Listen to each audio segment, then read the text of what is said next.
In most of these cars, the area behind the rear wheels tends to rust the worst, and the Lele really was no exception. The trunk structure was all just completely destroyed.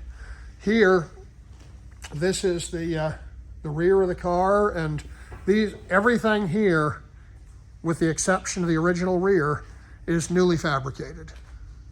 So what we've done is we disassembled the trunk area because of all the multiple layers and refabricated each piece just as it was with the flanges and the bends and everything else in them, and then coated them, like you previously said, on both sides, including the frame rails, so that it'll last for an extremely long time.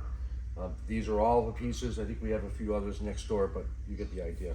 And this, I said, this is the original rear of the car. So the bottom, there's new metal in it now. There's no rust anywhere on this anymore. This needs some final shaping to be ready to put on the car and paint. But, you know, again, this is going to be a really strong rust-free structure.